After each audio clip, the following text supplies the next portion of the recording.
bottom of my proposing to Mr. Pinhorn that I should lay my lean hands on Neil Paraday. I remember how he looked at me, quite to begin with as if he had never heard of this celebrity, who indeed at that moment was by no means in the centre of the heavens. And even when I had knowingly explained, he expressed but little confidence in the demand for any such stuff.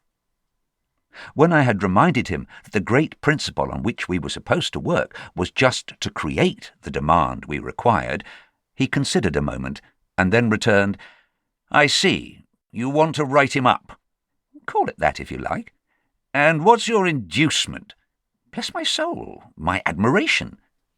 Mr. Pinhorn pursed up his mouth. "Is there much to be done with him?"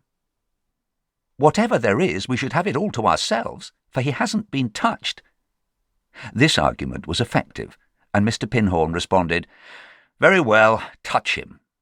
Then he added, "But where can you do it?" "Under the fifth rib." Mr. Pinhorn stared. "Where's that?" "You want me to go down and see him?" I asked, when I had enjoyed his visible search for the obscure suburb I seemed to have named. "I don't want anything. The proposal's your own. But you must remember that that's the way we do things now," said Mr. Pinhorn, with another dig at Mr. Deedy. Unregenerate as I was, I could read the queer implications of this speech. The present owner's superior virtue, as well as his deeper craft, spoke in his reference to the late editor as one of that baser sort who deal in false representations. Mr. Deedy would as soon have sent me to call on Neil Paraday as he would have published a holiday number. But such scruples presented themselves as mere ignoble thrift to his successor, whose own sincerity took the form of ringing doorbells, and whose definition of genius was the art of finding people at home. It was as if Mr. Deedy had published reports without his young men's having, as Mr. Pinhorn would have said, really been there. I was unregenerate, as I have hinted, and couldn't be concerned to straighten out the journalistic morals of my chief, feeling them indeed to be an abyss over the edge of which it was better not to peer. Really to be there this time, moreover, was a vision that made the idea of writing something subtle about Neil Paraday only the more inspiring. I would be as considerate as even Mr. Deedy could have wished, and yet I should be as present as only Mr. Pinhorn could conceive. My allusion to the sequestered manner in which Mr. Paraday lived — it had formed part of my explanation, though I knew of it only by hearsay — was, I could divine, very much what had made Mr. Pinhorn nibble. It struck him as inconsistent with the success of his paper that anyone should be so sequestered as that. And then wasn't an immediate exposure of everything just what the public wanted? Mr. Pinhorn effectually called me to order by reminding me of the promptness with which I had met Miss Braby at Liverpool on her return from her fiasco in the States. Hadn't we published, while its freshness and flavour were unimpaired, Miss Braby's own version of that great international episode?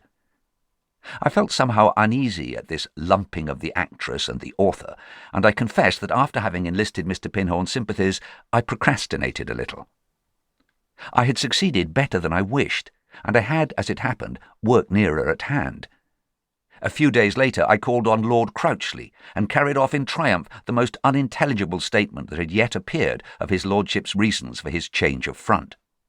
I thus set in motion in the daily papers columns of virtuous verbiage. The following week I ran down to Brighton for a chat, as Mr. Pinhorn called it, with Mrs. Bounder, who gave me on the subject of her divorce many curious particulars that had not been articulated in court. If ever an article flowed from the primal fount, it was that article on Mrs. Bounder. By this time, however, I became aware that Neil Paraday's new book was on the point of appearing, and that its approach had been the ground of my original appeal to Mr. Pinhorn, who was now annoyed with me for having lost so many days. He bundled me off. We would at least not lose another. I've always thought his sudden alertness a remarkable example of the journalistic instinct. Nothing had occurred since I first spoke to him to create a visible urgency, and no enlightenment could possibly have reached him. It was a pure case of profession flair. He had smelt the coming glory, as an animal smells its distant prey. Chapter 2. I may as well say at once that this little record